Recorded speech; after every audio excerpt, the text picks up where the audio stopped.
Creative Arts Apothecary. I am your host, Marina Tselner, and I am so excited to introduce my guest, Mel Trumble. Melissa Trumble is a free-spirited coach, speaker, and author of the Big Book of Bad Ideas, Adulting from Anxiety to Zero. But how do I say that? To zero. I follow you on Instagram. I love you on Instagram. Mel, welcome. Thank you so much, Marina, for having me here. I'm so happy to be here. My pleasure. Tell us more. Tell us about yourself and how did you come to your book? Where did that come from? Okay, so I spent my life making every terrible decision possible, and there's so many. There's so very, very many. And I caused myself so much pain. So there was so much hurt, so much trauma left unresolved. So when I finally got my act together, uh, just a bit ago, just a few years ago, my friend. And I decided to write a book to show people what therapy does to help you uncover the reasons that you make these poor decisions, right? Because, I've had so many rounds of therapy through the years. I figured everything out. My meds were perfect. And it was time to write the book because I wanted to help people and I want to show them how to get the tools they have that they may not even recognize, okay, and use them to boost their resilience and up their skills for living. Like they say, social skills, right? There are life skills, right? And we don't know them instinctively. So that's why I wrote the book. Beautiful, beautiful. Struggling with your drive, right? Your inspiration. If it's leaving me alone, then all I have to do is think about myself, right, as a young person, as a 30s something person, as a 40 something person, as a young 50 something person, and be like, oh, I have to help her. There are more hers out there, and you can help them. And think of it this way, even if I just move the needle, like if this is, hey, hot mess, hot mess express, if we just move the needle a little, well, look, you're off the hot mess express, right? So those are what I talk about as nudges. And that's what my coaching is about. And that's what my speaking is about, is how we can nudge ourselves. We don't have to make the sweeping change. We just have to scooch that needle over. It brings it from overwhelming to doable because these are actionable steps that you can take. What's the connection to your creativity? Can this healing the trauma? Can you link the two for us? Oh gosh, yes. Well, as you know, having taken your art sessions, art is very powerful, whether it's writing or visual art, music, any of it.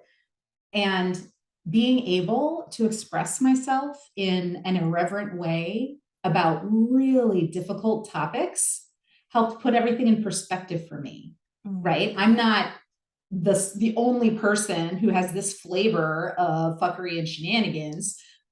There's other people, and I can help them if I expose what my background is, right? All the gritty stuff. And that's not the point of the book at all. It's not like some sob story. I kind of gloss over that. I mentioned the types of abuse and stuff like that. However, it doesn't matter, honestly. It doesn't matter if your trauma is, being left at a beach for an extra 5 minutes. Whatever is traumatic to you is traumatic. And my point with glossing over mine is to say, yes, handle that. Absolutely. You have to in order to integrate yourself into your personality and move forward. You don't want to be stuck in the past. However, that's not what I'm here for. I am here to give strategies, to show how to think through problems, and to show that there are systems using what we already have. And that's more in the coaching than in the book. But the book, I wrote it, and then I was like, oh my goodness, I can help more people.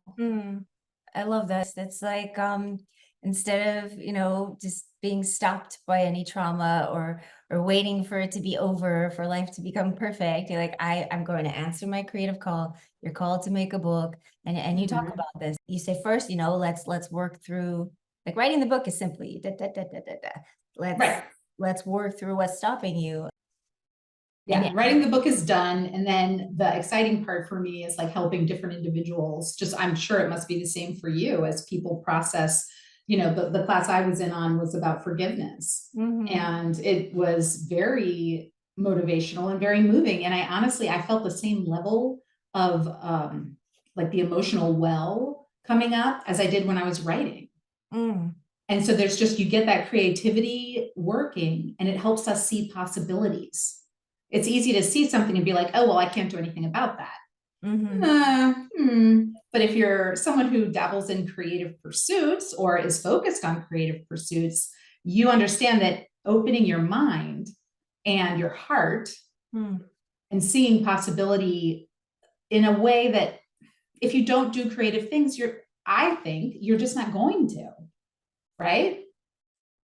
Because we have to be open to the muse or to whatever's going to come and make what we're working on better. And so then in our day-to-day lives, if we can be open to perhaps a different way to deal with an obstacle or a crisis, right? It doesn't have to be the same way we've always done it. We can do it a different way. And I think creativity makes that possible.